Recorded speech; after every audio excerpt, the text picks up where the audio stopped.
Aku isin. Kok isin ngopo? Rupaku ki elek. Kok engko kaget karo aku. Yakin aku ki menungso ning ora pokro. Yo. Tenan? Yo. Ora noleh? Ora. Sumpah? Yo. Oke. Mergane aku ki nek didelok wong ki isin, kejaba nek ketemu gathuk ngono kae wis ora masalah. Yo. Heeh. Ngono ora kepenak to rasa galak-galak. Iya. Lah iya. Agak aku nak noleh. Ayo. Kowe curang kowe ya. Aku ming pengen weruh wong kok kendele kaya ngono. Kendel aku ki ora bayar utange kendele ra jama-jama kok. Kok ming numpak macan. Masak sendiri. Wis piye? Aku terus wae iki nek ora damai karo wong wedok cilaka uripku. Ah terus piye carane bojoku iso senyum karo aku? Aku nginjen. Anakku sing mantanmu didusi. Heeh. Dusi biu-biu glorong danduke dunggake meja, wudo anakku.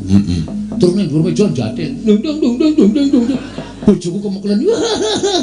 Cak kok pintere kaya ngene. Terus Anakku disandhangi aku adus. Bar kuwi Munggah meja aku. jathil Nganggo debok. bojomu kemekelen mesti Sing ngomong sapa? Kepruk parut ndasku. Aleman. Ngapa kowe maksudmu men aku gumun? Wah, wis sepene aku ngomong terus. Oh iya.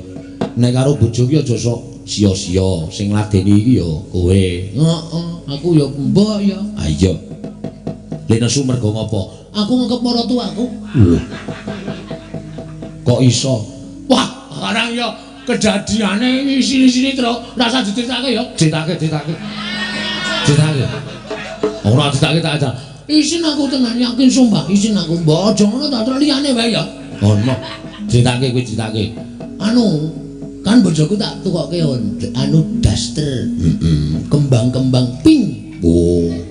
Pas saat kuwi hari Valentine. Ayo Valentine Day ini disingkat Valentine. Oh iya. Valentine.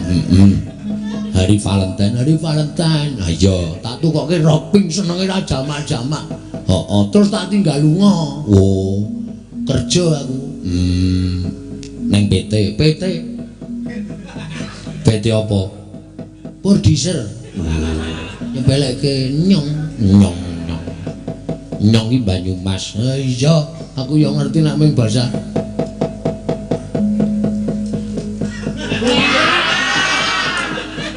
Iki lho inspirasiku iki. Asline aku ki anake iki. Oh iya. Aku mau matur karo Pak Supak. Kula niku matur nuwun diparingi inspirasi. Ki rame padha ta, Tru? Ada lho. Ki meng ndase tak cilikke, cengele tak dekok, kucire tak ilangi. Nek asline ngene iki aku. Masa?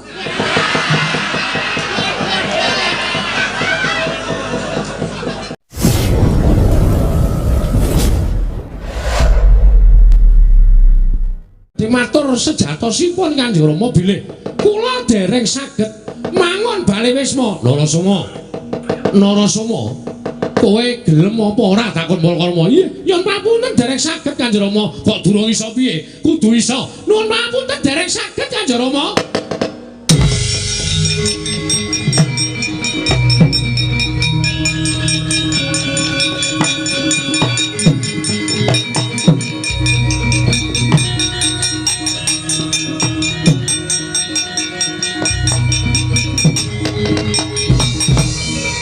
Diobatu ya jagat pangestu kuwi lah ta.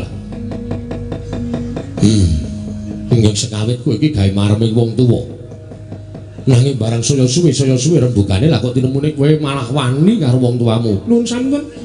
Mboten ateges kula wantun Kanjeng Rama. Mboten ateges kula wantun, nanging nyatanipun kados mekaten menika. Raos kula dereng menawi dipun peksa mangke mboten badhe sae kedadosanipun cukup. Wis kowe rasa dadak mulang karo wong tuwa. Pinter njara langit cah nom-nom saiki nek muni pinterane pancen aku ngakoni. Ning bab pengalaman menang wong gerang bangane kowe. Inggih. menang wong gerang bangane kowe. Inggih Kanjeng Rama, nyuwun pangapunten.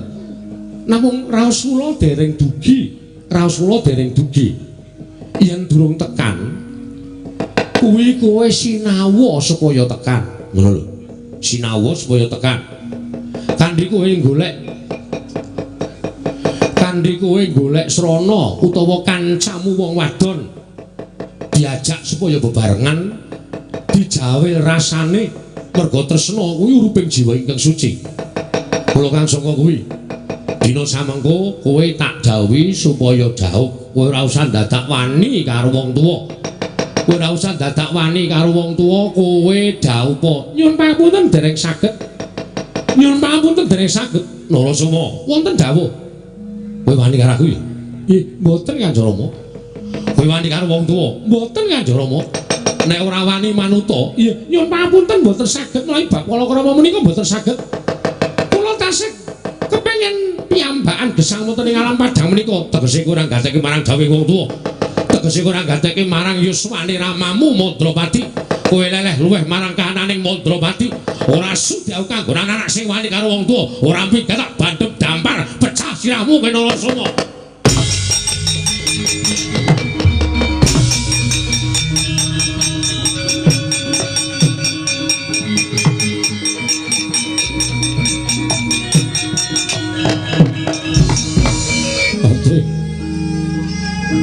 Ate wonten dawuh sinuwun. Kaya ngapa rasaning atiku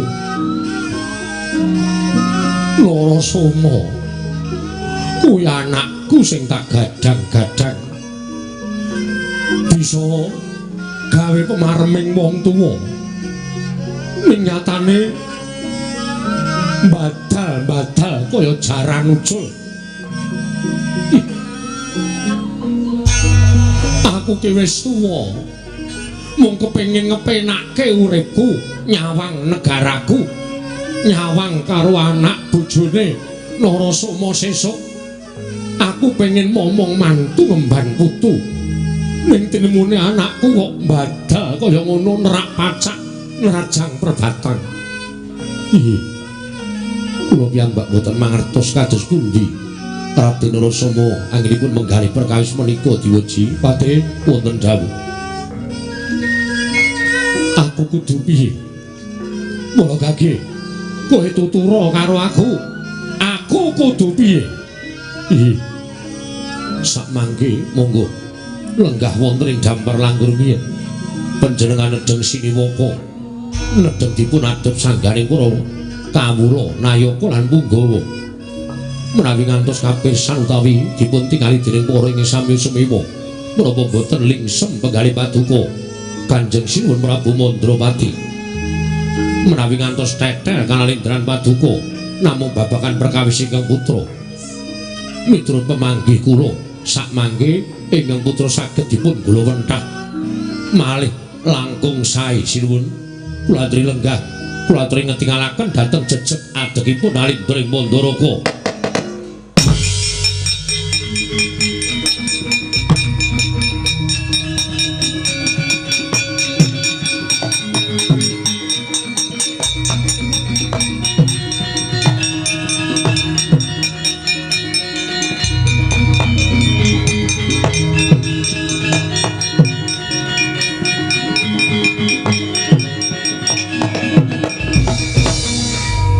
Dewa Bathara jagat pangestu Ngoromati wonten timbalan ing adhau.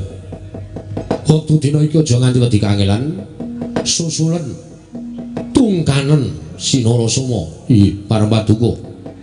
Jan bali marang negara Mandaraka, lamun Narasoma wangkal ora gelem bali marang negara Mandaraka, mangsa bareng tak paringi Purbawasesa nggone bakal gawe srana supaya Narasoma gelem bali marang negara Mandaraka. Kawula nunistaken dawuh. Yen pamit madal pasilan, sing ati-ati aja kaya bocah cilik. Babar pisan bubarno kang padha simba jeneng ingsun kundur kedaton. Kawula nyuwun pamit madal pasilan jinuwun. Kaya wis ora ana dawuh maneh Pati. Alah, ya jagat Dewa Bathara ya jagat pangestu Ngara. Lah kok ora malah duwe sasmita apa-apa, aku ora ngimpi apa-apa malah napa duka saka Kanjeng Rama Mandrapati. Ingkang sekawit banget kepenak pengendikane tak rungokake yen to Narasoma bakal entuk kanugrahan ya kuwi negara ing Madras. Lah kok jebul kabul kawusanane ming supaya aku enggal palakrama mongko aku durung seneng. Aku durung seneng nambut saning akrama. Uripku isih merdika, uripku isih kepengin ijen. Ning Kanjeng Rama sajae kok ngoyak kelawan ingkang ya kuwi aku Sinarasoma supaya enggal palakrama. Mongko ora ana pangrasaku, ora ana suaraku utawa aturku sing nyocok penggali Kanjeng Rama. Lah kok duka yasinipe nganti mentala nundung kelawan aku. Ya. Apa dikira aku ora iso urip yen to lunga saka negara Mandaraka? Nuwun sewu Kanjeng Rama, mboten teges kula badhe wantun kaliyan paduka Kanjeng Rama Prabu Mandrawati. Namung jejeripun putra sampun nampi dawuh, kula mboten badhe ambadal dawuhipun Kanjeng Rama. Badhe sapura-puruk lampah kula duka, mangke dumugi pundi? Lan kawontenanipun ingkang putra kados menapa? Kula pasrahaken dhateng Murbeng jagat kemawon Kanjeng Rama. Kula nyuwun pamit.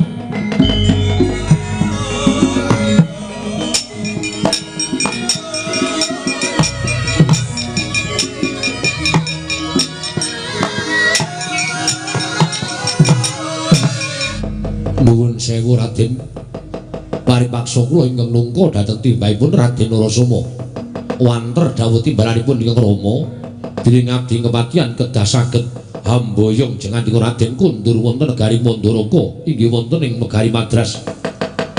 Raden Narasoma sampun nikahaken dhateng Rama. Ing Rama menika sampun keladu yuswa.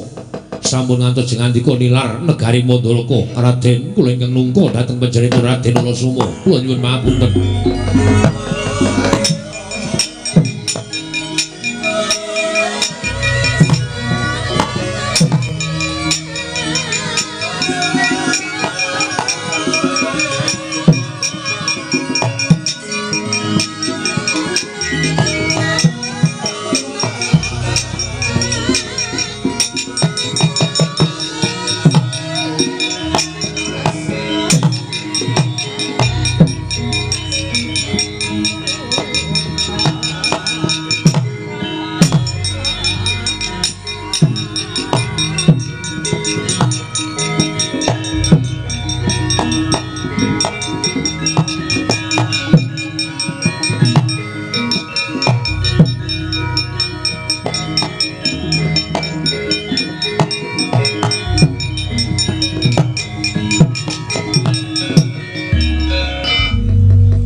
Siwapati kasihan mekaten Raden kula ngrepeki dhateng jengandika Raden.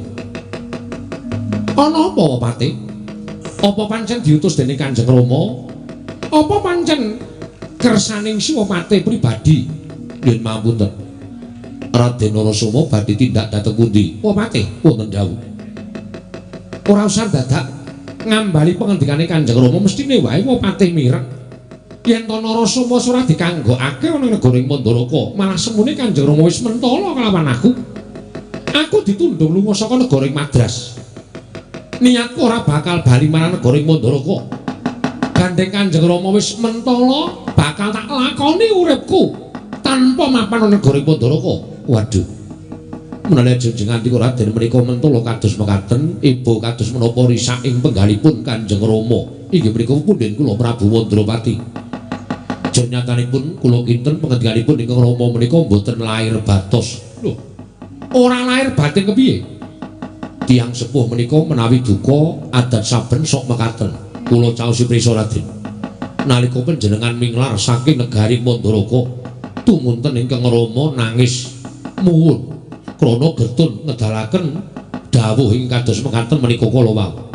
Menika kinaro pratandha bilih ingkang Rama menika boten lair batos sangripun nundung jengandika Raden Narasoma. Siwapati wonten dawuh.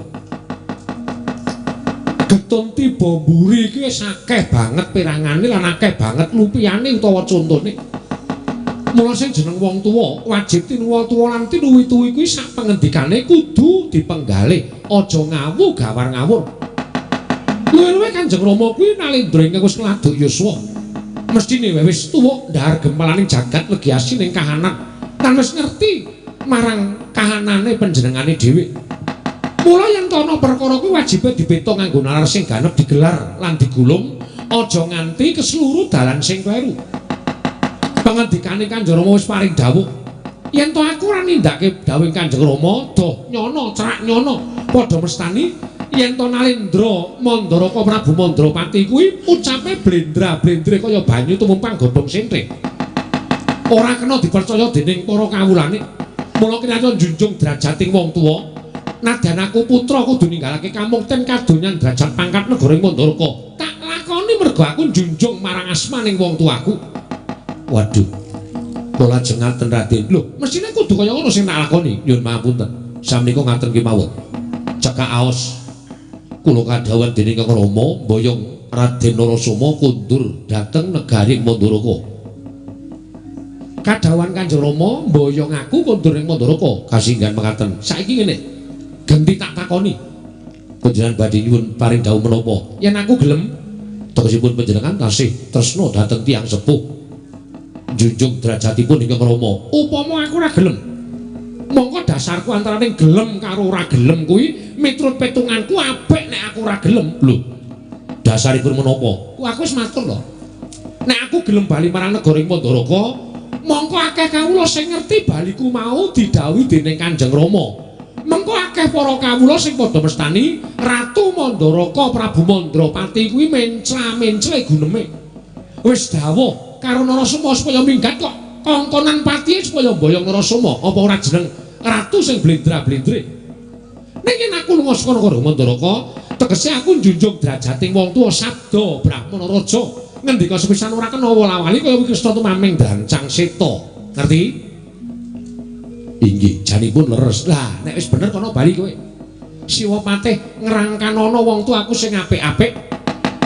Apa pekarepane kudu kowe iso ngladeni wa patih. Nuwun mapunten. Dawuhipun Kanjeng Rama menika menawi jengandika boten kersa kundur, kula kinen ngruda paripeksa. Lho. Kose lho. Ngruda paripeksa kanthi dasar panjenengan boten kurun kundur. Ngruda paripeksa tegese piye? Kula kedah meksa dhateng panjenenganipun Raden Narasoma. Arep njajal Narasoma kowe? Iya. Wapate arep njajal Narasoma. Nek pancen wapate kepengin njajal putra Mandaraka putraning Prabu Mandrapati, ayo aja ndodhok kaya wadon pepinjungan. Ngadeka jejeg padha karo Narasoma. Jojo muntap lir kinetap duka wae asinipe. Netra kocak ngundar andir.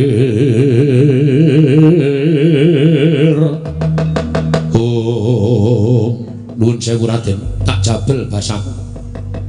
Diwasaku mbasani wekal karo sampeyan ning nyatane wong tuwa kaya patih kaya ngene iki mung dianggep dadi wong dolanan. Lho, aku ora nganggep kowe dolanan, wong patih. Ning aku mung matur karo wong patih nek pancen njajal karo Narasoma. Ayo neng kene ditemtokke yen menang woh patih aku boyongan ning Mandaraka. Nanging yen aku sing menang nuwun sewu lho. Yen aku gawe wiranging wong tuwa ndak aturi tata-tata aku ing bakal ngrangket Raden Narasoma. Monggo woh patih tak ladeni sak gedhengmu legane atiku.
Kula tegel kali sampeyan.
Raden, kula ngakuni keunggulan sampeyan Raden.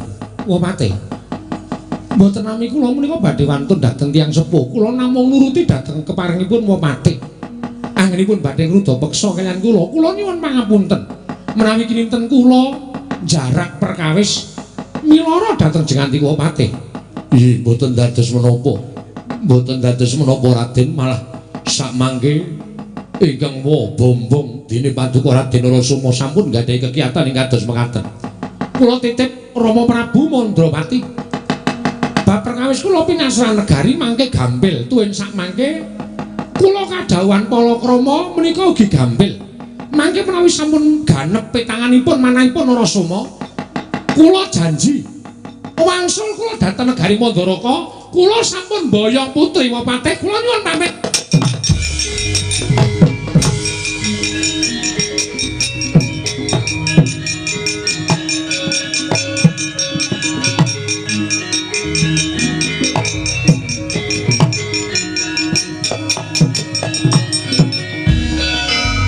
Dewa Bathara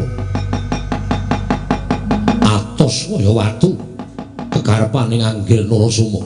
Ya, Nggir, kula tiyang semua namung nderek memuji. Kula nderek memuji dhateng ngersanipun Dan Kamur Wengdan, mugi-mugi menapa ing sampun paduka ngendikaaken sageta numusi satemah damel bombong Kang Rama Prabu Mandrawati. Kundur jengandika Raden kula antu-antu samangke dados semban kula sak lengseripun ingkang Rama Prabu Mandrawati Raden Narasoma.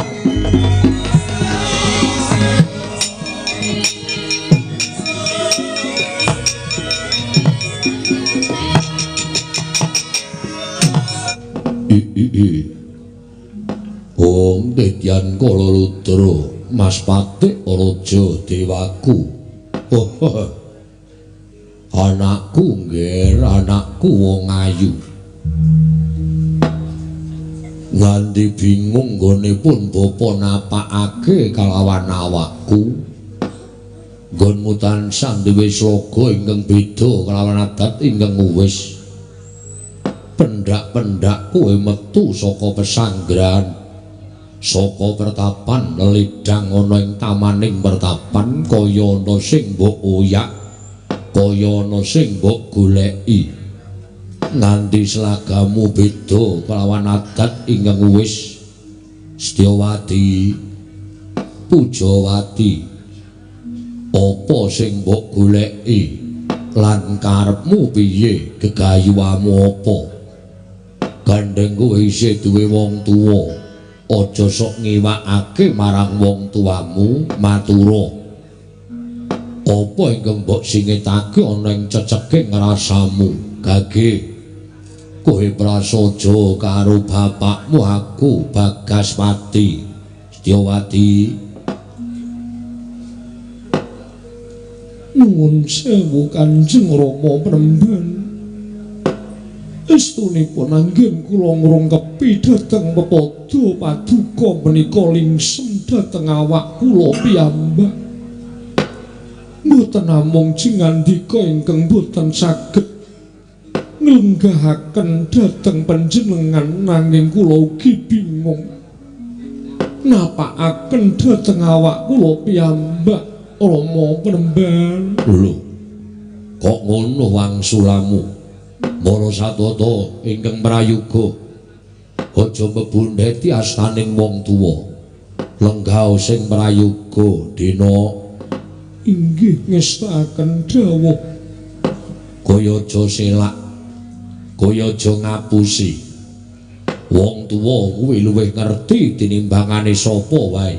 Jer kowe anakku, rasamu nedeng kodeng, rasamu lagi bingung kenganglangan bingleng, disababake ana bab ingkang mbok penggalih sarta ingkang mbok petung. Mula jaba yen pancen kowe duwe penjaluk, waton bapakmu iso mituruti penjalukmu apa bakal tak sembadani. Wirang kalawan wong-wong kiwa tengen ana ing pertapan ngarga belah. Yen to Bagaspati ora bisa nuruti karepe anakku wadon Setyawati. Rama Premban, Sawetawis kula badhe munjuk atur. Ya, kowe arep matur apa? Estunipun manah kula kabebidung dingin. Pasumpenan Rama Penemban. Oh, lah dalah. Titiyoni gandayani puspa tajem. Wancine dhewe-dhewe.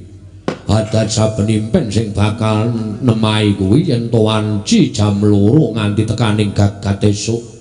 Winastan puspa tajem utawa kadoro dasih. Wancine impen nalika semanten kula guragapan saking anggen kula tilem menika sampun kapireng kluru ing jago wonten ing Brangwetan. Tegese wancine kadoro dasih. Kasinggihan mekaten Kanjeng Rama. Jroning impen kowe ngimpi apa? Rama Penemban salebeting pasumpenan nalika semanten kula menika pitepangan kaliyan satunggiling satriya saking nagari Madras inggih Mandaraka ingkang namipun Raden Narasoma. Salebeting pasumpenan bebasanipun keplok sampun tangan kalih. Nalika semanten kekalihipun inggih kula tuwin Raden Narasoma sampun prasapa nedya sebaya mukti sebaya mati. Ya. Tumunten nalika semanten kula nglilir saking anggen kula tilem.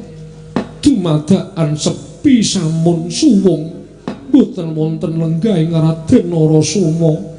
Rama Penemban, wiwit dinten menika menapa ingkang kula tingali kadidene citranipun Raden Narasoma kados anggen kula ledang wonten tengahing taman menika kados-kados Raden Narasoma singidan ing antaraning sekar-sekar ingkang kinembong saklebeting tetamanan menika. Rama, tumuli kula mlajar kadidene tiyang bingung angupaya dhateng woting manah kula. Rama Penemban, mbok menawi raos menika sampun boten saged dipun singitaken, jurnyatanipun kula sampun wantun waloka dhateng jengandika Rama Penemban ingkang mekaten. Rama Penemban, menawi Rama Penemban tasih kepingin nyumurupi ingkang putrapun Setyawati menika seger kewarasan mapan wonten ing pertapan ngarga belah,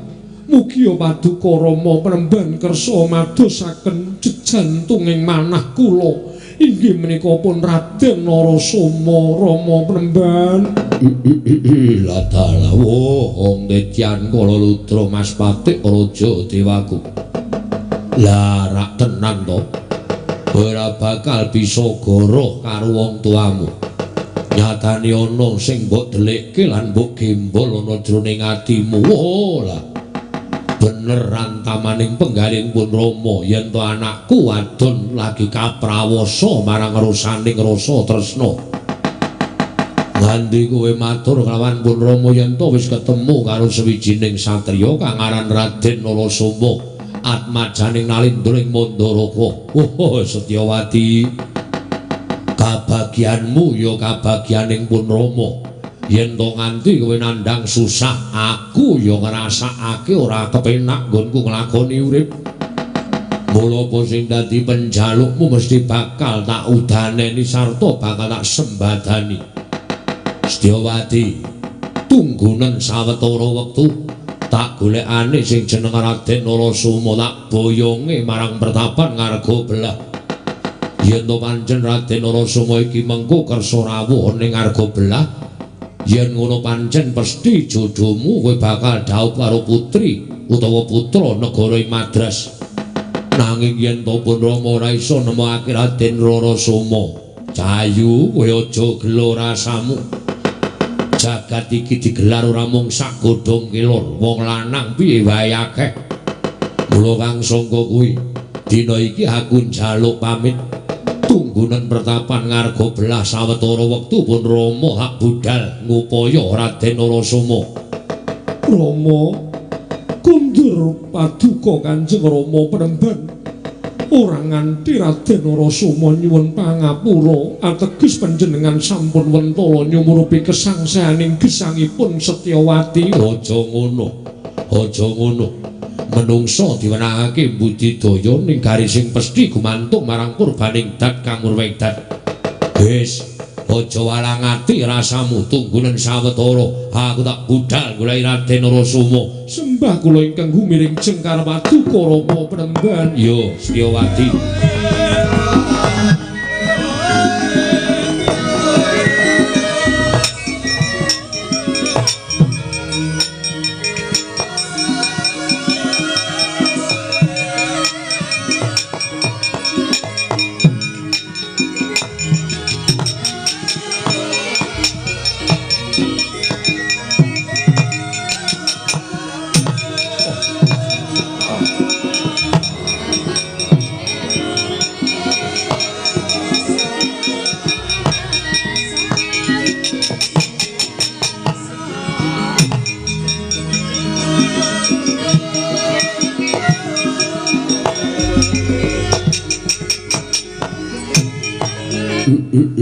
Latar ora nyono babar pisan jebul kaya ngene abote wong sing duwe anak wadon mongko wis ndungkap dewasa gek gandrung karo wong lanang. Ning bungah rasaning atiku yen to iki ngungku aku ketemu karo Raden Narasoma bakal entuk mantu keturutan penjangkaning Bagaspati. Gone bakal momong mantu ngemban putu ya kuwi saka si Setyawati. Raden panjenengan lenggah wonten ing pundi kula ingkang ngupaya dengan dika Raden Narasoma. Monggo Raden kula boyong wonten ing pertapan ngarga belah Raden Narasoma.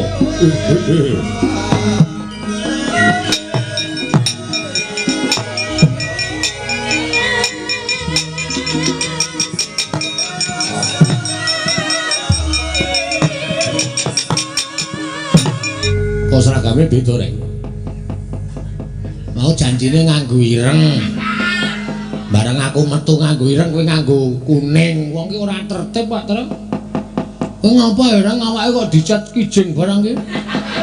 Cat kijing dengkulmu melocot ora. Maksudmu piye? Ora maksud iki karo Petro wis senengane ganti. Apa ana kawane apik kabeh? Keseneng aku kabeh. Ha ngene iki. Piye kabare reng? Apik, pangestune terus sehat. Alhamdulillah. Ya, bojo ning omah ya apik. Anak sehat-sehat kabeh. Musim mleboke sekolah anak utawa musim iki ndaftarke anak ning tingkat sing luwih dhuwur. Ana sing didaftarke ora? Ana 4. Weh. Mlebu SD 2. Mlebu SMP 2. Kok iso bareng kembar po? Ora. Aku iso mlebu SD bareng loro. Sing sijine nunggak ping 3. Wow. Sing sijine gleleng. Ya. Lancar. Sing munggah SMP kuwi nunggak ping 3 juga. Aku ki wong adil kok wong tua ki anak kudu ana sing nunggak. Kok anak kok kudu ana sing nunggak ki padha karo kowe iki wong tua sing ora iso gula mentah karo anak. Maksude anak iki nek iso pinter kabeh. Oh, jagat ora adil. Ana pinter, ana goblok. Ana bagus, ana elek. Mula sak omah kuwi nek pinter kabeh, ora apik, kudu ana sing goblok. Nggo gayeng-gayeng terus. Oh iya. Goblok kok nggo gayeng-gayeng ora. Ora anakmu pira to? 12. Lho. 12. Ayo canggih leleng kok. Banyak anak banyak rezeki. Sing kandha sapa? Banyak anak banyak rezeki ki nek bapakne kuwagang, bapakne wong duwe, bapakne wong rusa, bapakne wong kaya. Kuwi anak iso sekolahke kabeh. Nek bapakne kaya kowe iki wong sekeng ming batur ming Ponokawan, nyekolahke ra urung kowe ngadol Tegal, adol sawah. Lho. Kok sik aku tak takon karo kowe, Tegal karo sawah nek ora ditolak nggo ngapa?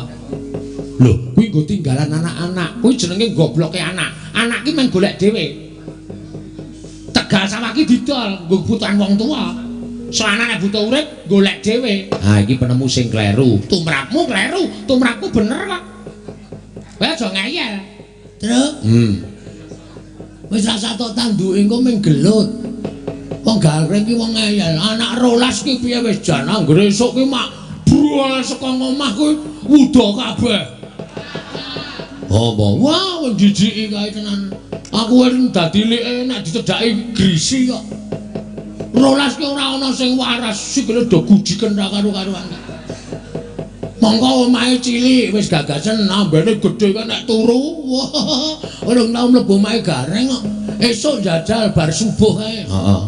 Gareng karo anake karo bojone rak dorong tangi, mlebu omahe amben gedhe didekke siji, anake 12 tumpuk undung. Ndase Gareng ki iso nggo pancal-pancalan karo anake. Ayo karang duwene kuwi kok ya. Aku jenenge wong ora sembodo, mula anak sithik wae. Mbok kabeh reng, kabeh-kabeh apa? Kabeh ra. Ayo bojone kon ngombe pil. Wah, bojoku iki wong ora setiti kok. Lali ngombe pil kake meja totoli pitik. Bojoku meteng pitike ora ngendrok, wis cilaka. Ketoke wis kuno ya, Tru. Heeh, ketok. Ganti. Ya. Oh, ana Mas Percil barang kok ndak dibedheki. Oh iya. Ha iya. Engko nek ketoke anyar nggo bahan, ya rasa. Iya. Wah, wis ngono kuwi ndur elek ngono. Ya ora apa-apa karang ya dienggo hiburan kok jeneng. Ah iya. Ah terus nganggo sarung, cuman Pak Dokter, critake. Musike to alon-alon to ngono kuwi rasa kesusu ngono ta. Badar ning dalan. Aku sowan Pak Dokter, Truk. Iya. Pak Dokter tak takoni, Pak Dokter muni piye? Pak Dokter kula ajeng kabeh. Wah nek Kyai Kakung kabeh nganggo sarung. Oh, langsung pulang dari Pak Dokter beli sarung. Ya, cap gajah duduk. Sarung tak nggo turu bojoku meteng meneh. Dokter tak marani, sampean lulusan dokter pundi? Kok sarung tidak ada gunanya? Sarungnya kaya ngapa? Kaya ngeten iki kotak-kotak. Guyu doktere.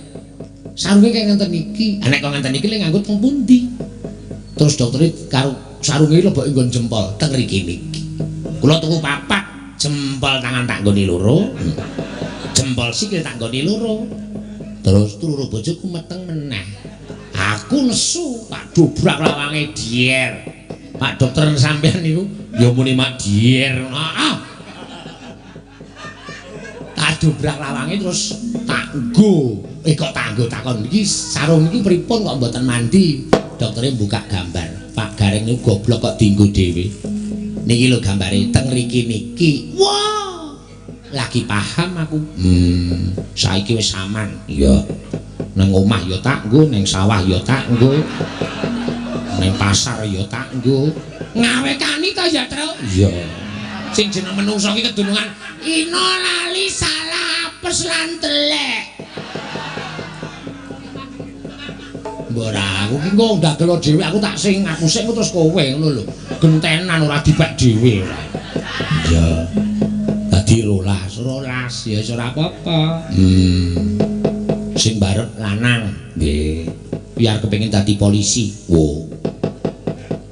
Tawar potong model polsek. Potong model polsek iki ayo kono. Sasapno aspal ngarep polsek kono. Maksudnya model polisi iki omong model polsek. Oh, sing nomor 2 gleleng meneh. Nek ning sekolahan sapa-sapa ditantangi. Oh, gelut terus, Truk. Aku tau susuhe tak dingkik saka anu tembok sekolahan iki lho sumbar. Oh, kerubutan legane aku. Bapakku polwan. Ngono kuwi. Apa ora edan kuwi?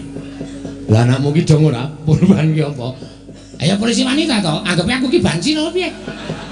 Ayo kuwi nek anak akeh ning ora iso mulang kaya ngono kuwi. Namu pira, Gong? 3. Weh. Dawuh pemerintah nek kabeh iki 2. Hasil siji kok iso bablas. Ngenteni bal-balan ra ono acarae. Oh. Bojoku tak gugah ya Bu golek kegiatan ya. Diapure ora. Balik gol aku ya gol. Oh. Terus metu siji kuwi gleleng tenan saiki. Bangga aku ndek anak sing cilik. Oh. Sing usia umur 3 tahun. Tak toto modar kowe. Lho, kok malah nesu? Meh pa 5 tahun iki. Oh, ayo sing ngalor kidul sok nggone cetok kae to. Heeh. Ayo cah kendel ya. Heeh, duwe apa anak 5 tahun iso goleke beras bapakne? Lho. Apa iso kok? Iso, tak kandhani. Le, jimpitan kae diprupet le aku. Engko rondane rak jam 09.00 to. Nggih, Pak. Heeh, Pak. Jam 7 juku ana. Wah, karo tengah kilo. Nggo jaga sesuk-esuk. Duapure. Aku jenenge anake dilatih supaya colong jupuk. Ya ora wong kuwi iki jimpitane RT kok. Lah ya kok dijupuk anakmu. Lah RT-ne sapa? Lah sapa? Lah iki. Anakku dhewe nang jumpuki jimpitan. Kuwi kok dilumpukke distorke nang Pak Duko. Pak Duko wis mati. Oh.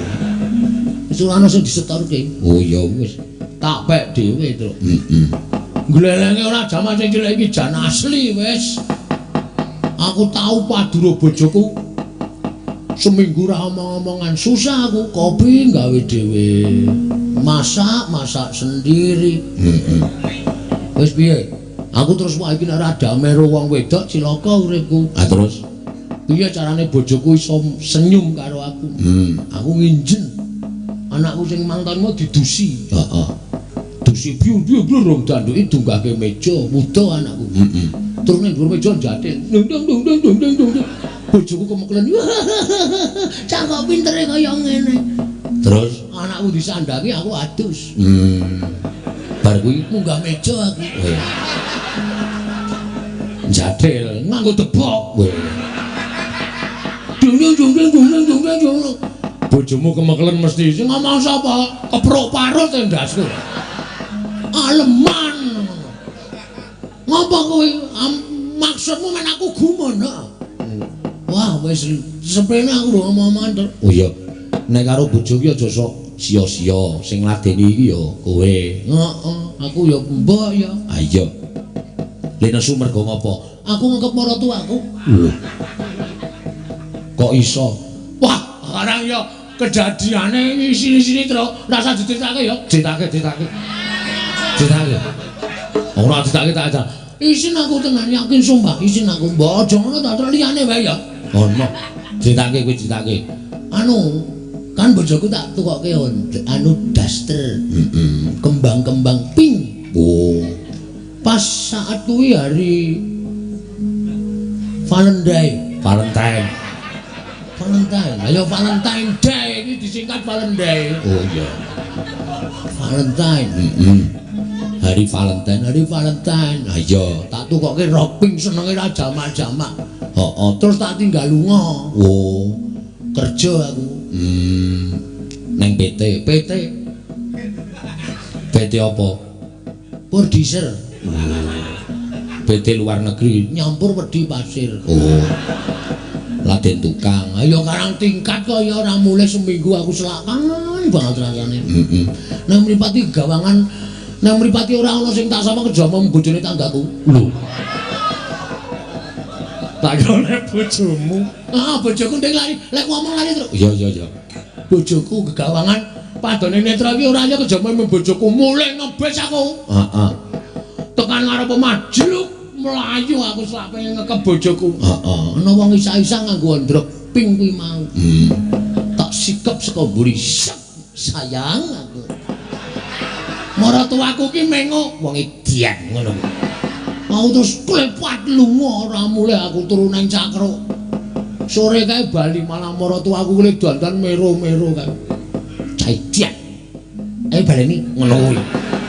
Bojoku krungu ayo wis nesu ayo. Terus curiga karo aku kowe jane ngepek aku pareng ngepek simak to Mas. Simak. Ayo orang bang biyen nak ngundang ra simak. Iya, ya bener kaya. Nek saiki wis wawuh.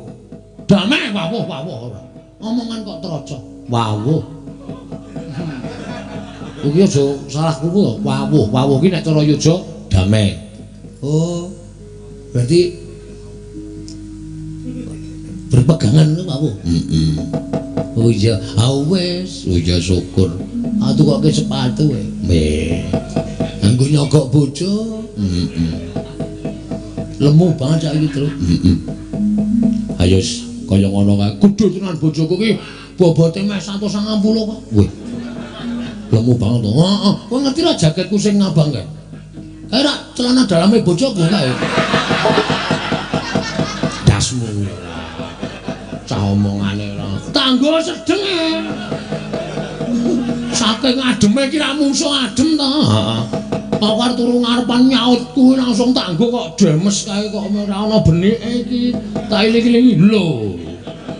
Kok ana gambare Hello Kitty aku. Hello Kitty. Cah edan ora. Petro, dalem Mas. Ayo tetembangan sing kepenak. Matur sembah nuwun iki kanca-kanca seni. Ya. Mas Percil ya rawuh. Wah, kuwi dagelan fenomenal. Ayo kuwi jan top kuwi. Luar biasa nanti larise ora umum to. Iya. Iki mau main nang cedhake Mas Rudi Gareng. Oh iya. Sapa? Sapa sing main ning cedhakku sapa? Rudi Gareng. Ora kowe. Wong kok GR. Rudi Gareng sing rambutnya kena semen.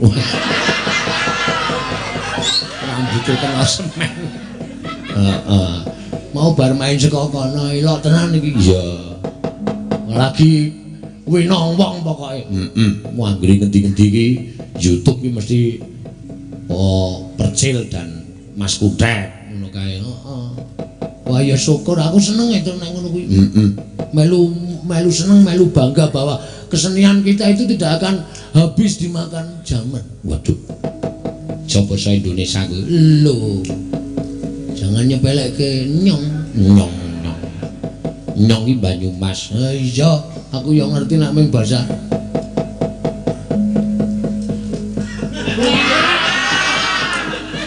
Iki lho inspirasiku iki. Asline aku ki anake iki. Oh iya. Aku mau matur karo Pak Supak. Kula niku matur nuwun diparingi inspirasi. Ki rame padha ta, Tru? Ngoten lho. Ki ming ndase tak cilikke, cengele tak dekok, kucire tak ilangi. Nek asline ngene iki aku. Masa?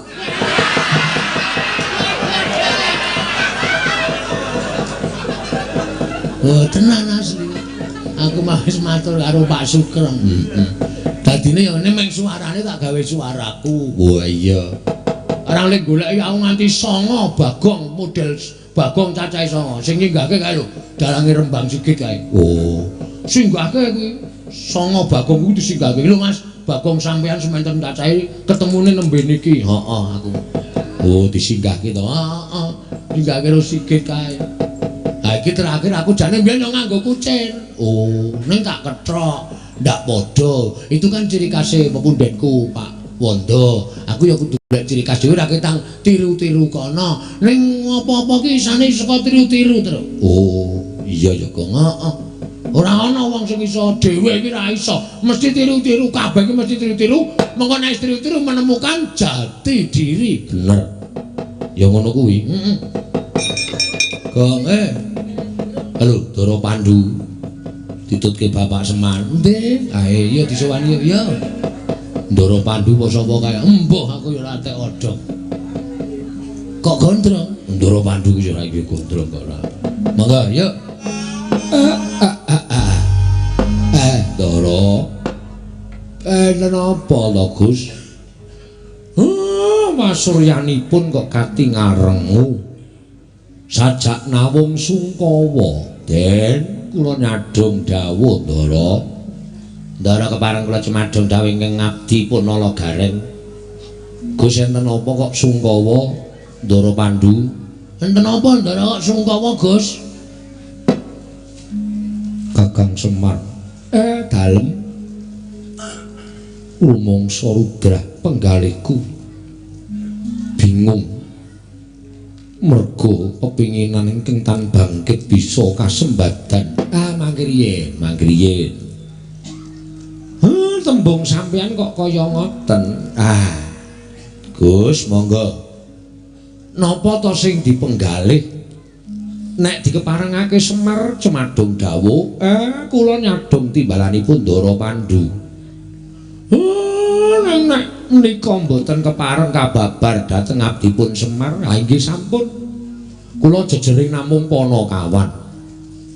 Nek mboten dipun keparengaken mangertos, kula namung nderek kersa jengandika Ndara kemawon keparengipun badhe kados pundi. Bantuk pepuntoning tekad Kakang Semar, aku nedya nyuwun dawuhing Jawata ingkang ngerti marang legetaning ati menungsa. Mula kang sangga kuwi jroning alas kene aku pengin nglakoni tapa brata. Semar, aku tunggunen Panakawan. Mereka den prayetna samuriris eka balik titiyani gandayani trisanya purnama sasi gilar-gilaran ing tengah latar milang lintang Bima Sekti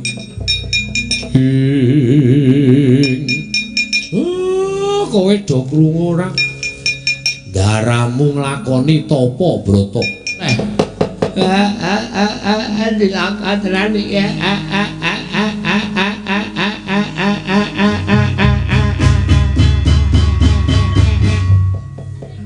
Petra tromburimu ana jerapah tangi ya le dikletak sirahmu modar kowe Bagong nek ora tak bantem ora tangi kaya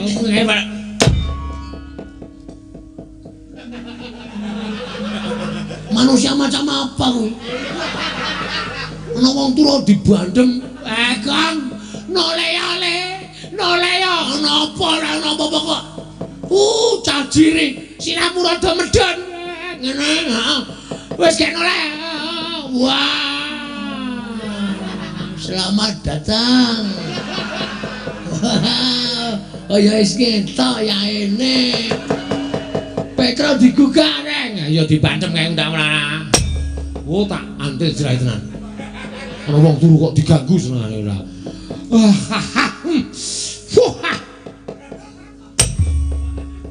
Mengo terus, mengo. Ora.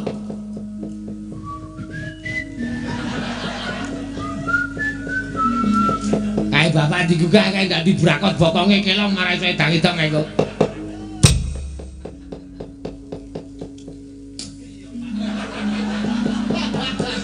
Ame kaya dicokot lemut kae watune sing rada gedhe, Truk. Ya, selincip. Ya. Sampeyan niku topo kok naboki? Lho, kae malah karo Ndara Pandhu sing nyeneni ya. Topo sing serius. Topo kok naboki bokong. Wah, demit ki. Nolea, Pak, nolea. Iya,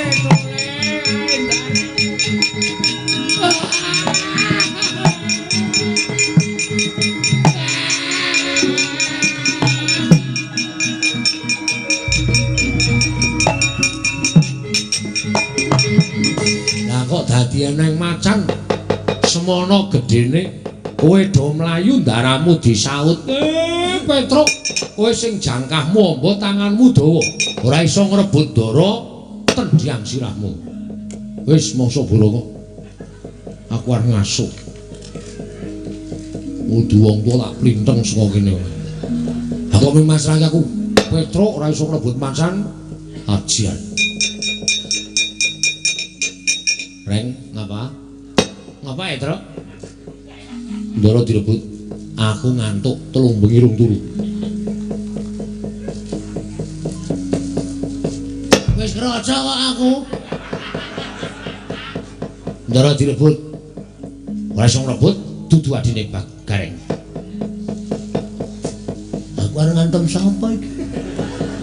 Wis kentekan uang e, Truk. Rene? Ya.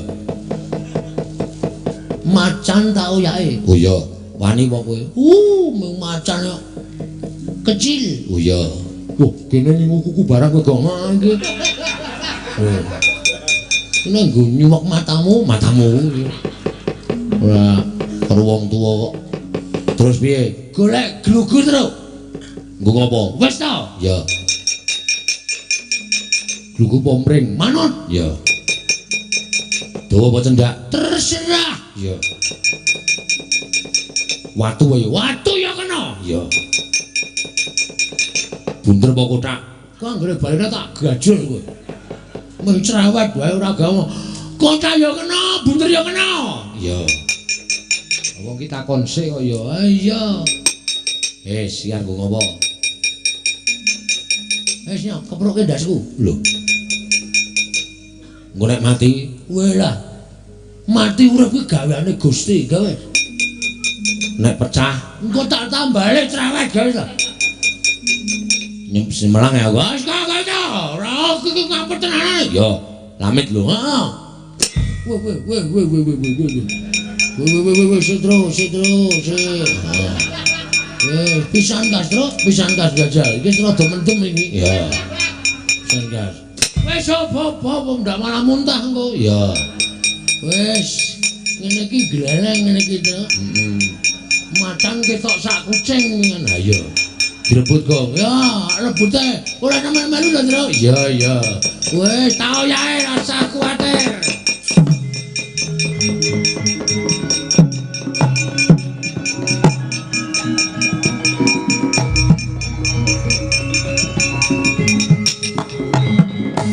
Kok bali Gong? Keseseken. Oh iya. Duk. Tak dung ngono. Dimakene. Iya.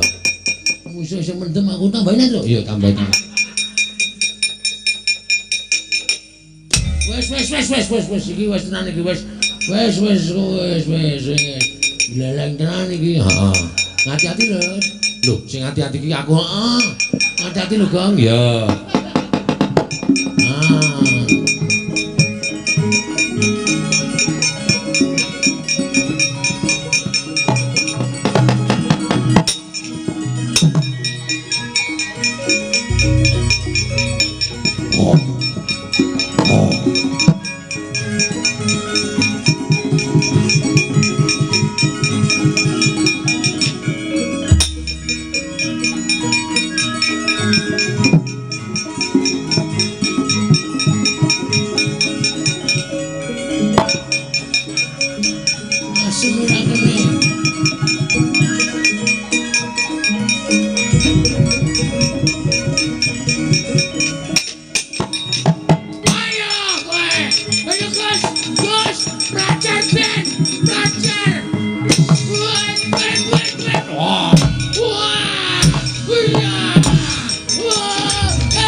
Macane iso berbicara.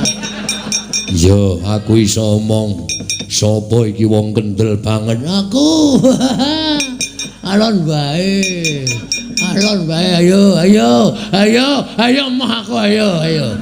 Nah, ngene iki penak numpak kok gedabikan. Numpak ki dinikmati.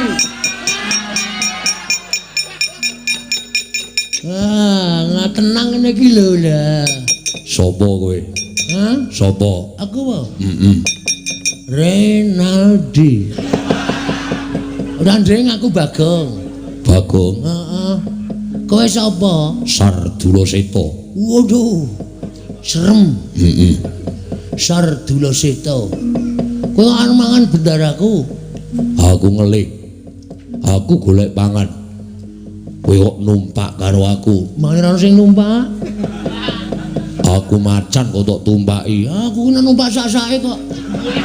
Sapa sing gelem tak tumpaki nek aku. Aja edan. Tenan ora edan. Medun. Meduna.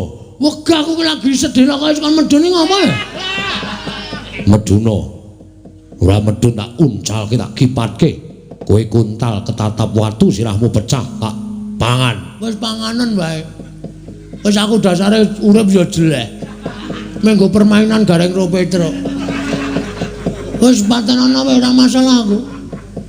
Ora owel karo nyawamu. Owel ngapa nyawa ora le utang ora le njaluk kok. Wis andrema urip kok owel. Oh, ladalah Ora dalah iki serius. ya wis kowe medun sik. Medun. Medun gelem aku ning kowe aja ndelok aku lho. Lho, sebabe Aku isin. kok isin ngopo? Rupaku ki elek.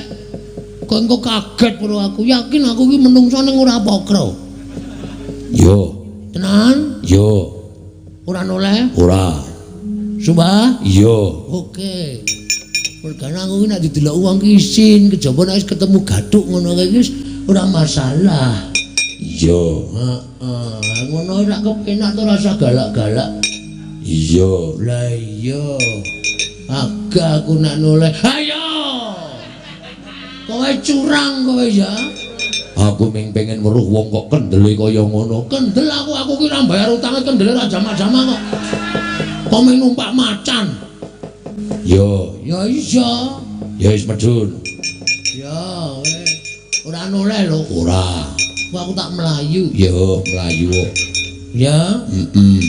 Ora noleh tenan. Ora. Ayo. Aku kira ngopo-ngopo. Wis aku tak nang kene wae Can. Males aku medun. Ku tak uncalke. Wis uncalno wae terserah. Arep tok pateni ya sangaremu, arep tok uncalke sangar. Arep tok pangan nek kowe doyan dagingku sangaremu. Yo, aja nganti lara ati karo aku. Ora.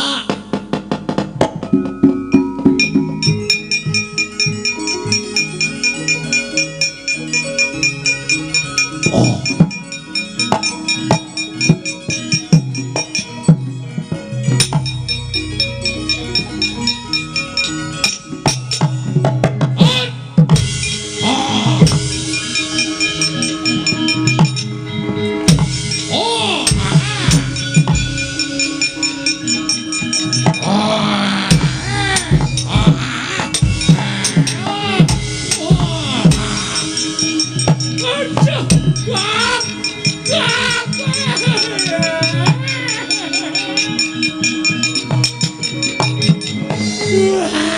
Piye, Kang? Kowe diulang-ulang macan ngono. Lara kabeh awake ya, Le. Ora. Rasane piye, Kang? Biasa ketemu kanca lawas kaya Can. Lho iki wong apa? Wong tenan. Jika nek ora sambat babar blas. Salar sambat jar ngapa? Aku nek sambat ya ora ana sing nulung. Tiwas sambat. Ora ana sing peduli karo aku. Ya.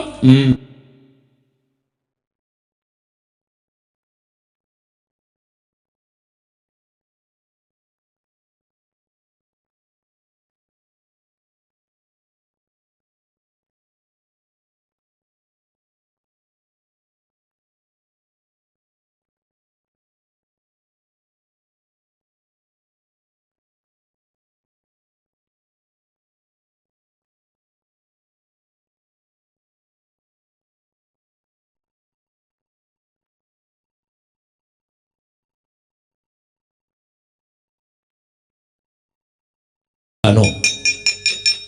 Engko nek tak bacok macan ing lomba mlayu ya, Gong. Oke. Siap-siap. Heeh. Mati dari aku. Wes. Ayo Gong, warung siap apa ya? Mulai bacok ki ngandani dadi aku wis siap. Yo. Ayo Gong, alah. Lagi arep toto-toto. Bola bali terus. Yo. Mudiar kowe. Mudiar.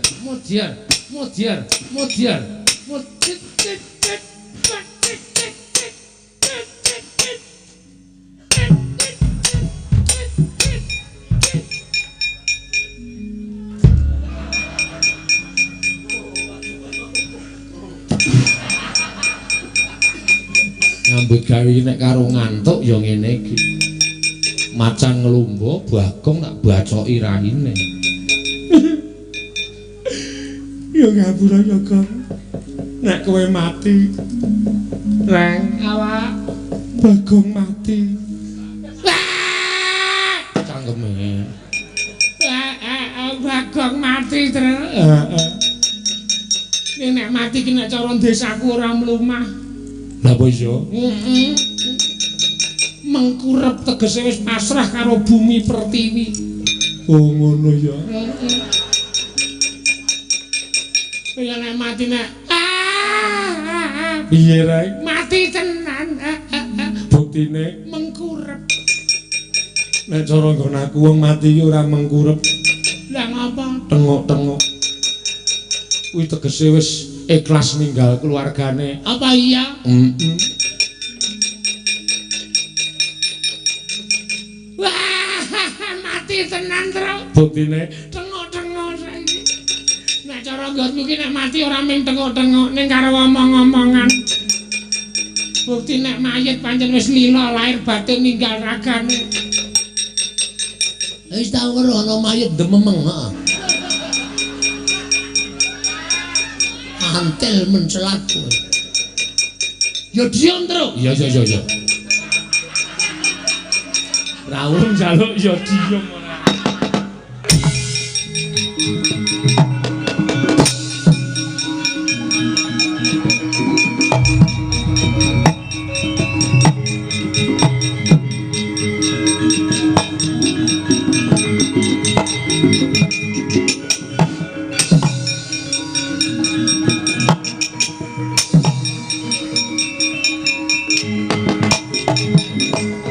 Kilat gesit pindha tatit lambahing jembaring nadyan namung sak glagah parandene tumama dadaning matengga buta prateng malikat ilang wujuding macan iwang pikulun kaneka putra.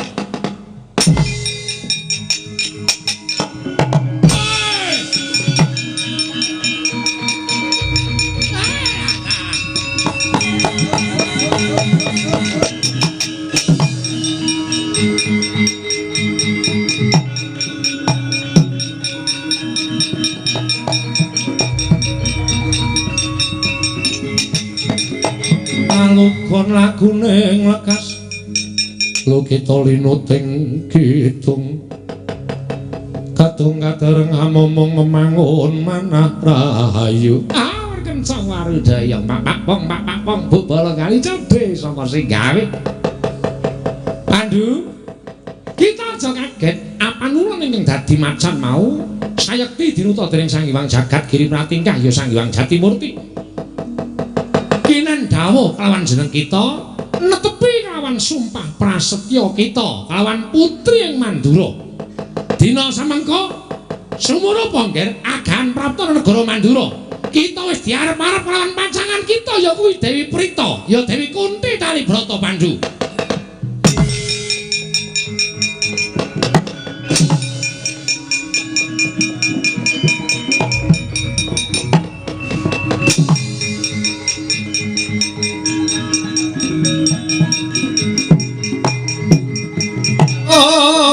kene donganing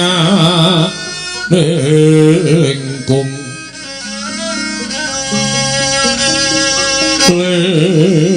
ler bowo sing pene panca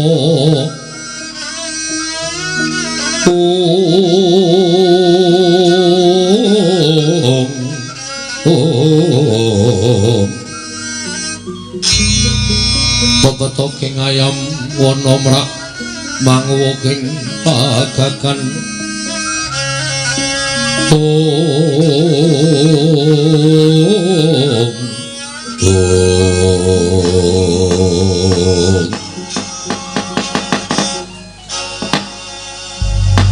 dadake kaget bareng aku ngaku yen to putra Mandara kapajaning Rama Prabu Mandrawati aranku Narasoma banjur nglumpruk mremban wigatine Raden mugi welasa dhateng kula graya-raya kula nganglang jagat ngupaya jengandika Raden menika awit penangisipun anak kula Punindang Setyawati anggenipun sampun kayungyun kepingin sanget ngladosi dhateng jengandika Raden saha ngunggah-unggahi dhateng jengandika Raden Narasoma. Lho kok sik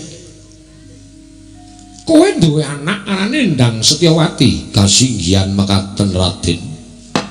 Lah terus kula dipun tangisi anak kula supados upaya jengandika Raden samangke kepasang yugya katujuh ing dene sampun pinanggih wonten ing mriki mugi suka lilaning penggalih jengandika Raden kula boyong wonten ing pertapan ngarga belah supados pinanggih kan anak kula pun Setyawati lan kersa nampi paswitanipun anak kula pun Setyawati Raden nyatlangening kalanggiwan aklar pandan moncar tinon lir kekonang surem soro tetan padang kasoran pacaring purnama ing kekono dasare mangsa katiga penemban apa kira-kira kowe ora iso mawas marang kananing Narasoma aku kuwi lagi sedih aku kuwi lagi napakake uripku kepiye carane nggonku urip lunga saka negara Mandaraka merga ditundung dening wong tuaku lah kok kowe ngawu gawar ngawur ucapmu teko-teko kowe pasrah anakmu Endang Setyawati mongko aku durung tau tepung karo anakmu durung tau ngerti pasuryane anakmu ki kaya ngopo selagine bapakne wae wujud buta lah apa meneh anake aku putra Nalendra ing Mandaraka anake Prabu Mandrapati lah kok ming nampa anake pendhita maka pendhita buta kaya kowe iki apa kira-kira pantes lantrep minangka jatru kamaning Narasoma wah ladalah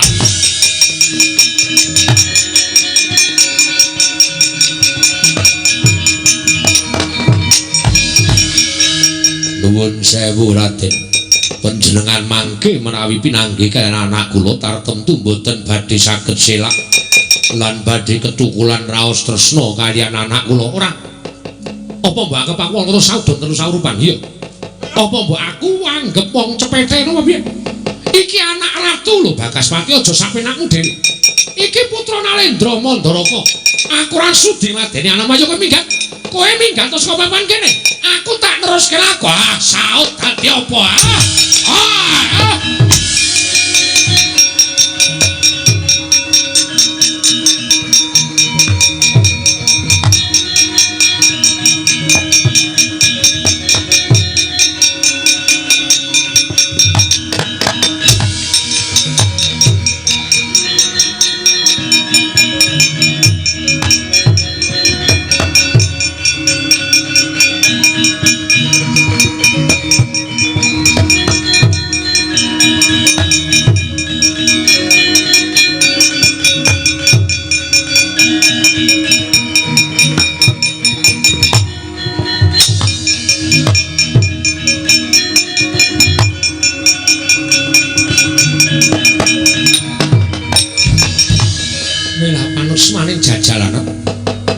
malah semune kowe ngruda peksa karo aku mbok saut mbok gawa mabur nganti tekan pertapan kene kowe pendhita ingkang ora ngerti unggah-ungguh ora ngerti tata krama ya ing atase aku putra Nalendra ora nyembah lawan aku malah semune dasya karo Narasoma ayo nek pancen kowe iki pendhita Digdaya pendhita ampuh kowe pengen boyo karo aku aja mbok saut kaya ngono nanging adu atos sing balung leting kulit kowe apa aku sing menang dijajal apa piye inggih kula pitados kaliyan kasektenipun Raden Narasoma nanging monggo to dipun presani rumiyin anak kula Setyawati Raden anakmu menyang ndi monggo aturi noleh menika anak kula Endang Setyawati sampun lenggah wonten ing pepengkeranipun Raden Narasoma ora pati nduk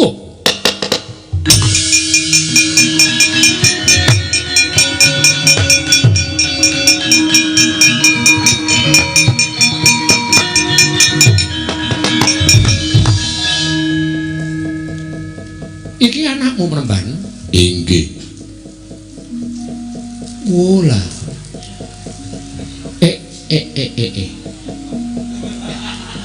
dos pundi mila sampun ngantos ngiyas dateng tiyang harpa bapakne kaya ngene ning anake mencirit kaya ngono dos pundi Raden Rama Penemban piye nduk apa iki cocok kelawan ana ing impenmu Raden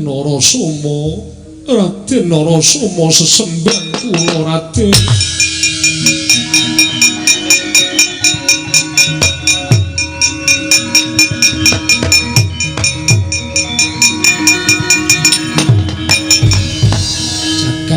Bathara Jagat Pangestu Ngara. Aranmu Endang Setyawati kasinggihan mekaten. Ngantos keraya-raya kula nyuwun tulung dhateng tiyang sepuh kula. Krana sampun kabanda raos tresna wonten ing saklebeting manah nalika Raden rawuh wonten ing pasumpenan kula. Raden samangke jengandika sampun nyata rawuh wonten ing pertapan ngarga belah mriki. Ugi paduka keparengan nampi dhateng pasuwitan kula Raden Narasoma. Setyawati, tembuking netra nalika aku nyawang sliramu ingkang sepisanan jebul kawawa nukulake rasa tresna jroning atiku. Mula ora bakal tak silaki lan ora bakal iso tak duwa meneh. Tuwuhing rasa tresna ingkang ngrembaka nadyan lagi sedhela mbok menawa iki dadi pesthi kodrating Narasoma kudu nampa marang Setyawati ya Endang Setyawati.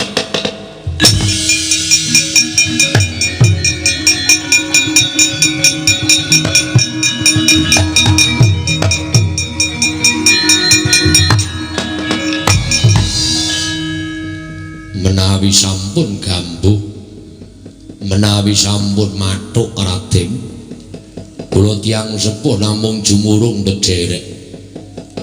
Kula titip daging setampel getih setetes dhateng jengandika Raden Narasoma. Penemban, sewu-sewu klepetanku aku nyuwun mangapura penemban, mboten dados menapa. Jernyatanipun sedaya sampun kelampah. Panjenengan ingkang saged paring kabagyan dhateng anak kula. Malah samangke sampun kula tetepaken lan kula biyawarakaken bilih panjenenganipun Raden Narasoma sampun nampi pasuwitanipun anak kula Endang Setyawati. Kinarya tandha sih tresna kula dhateng jengandika Raden. Kula badhe paring pusaka wujud curiga dhateng jengandika Raden aran Kyai Udan Mas menika kula aturi nampi Raden.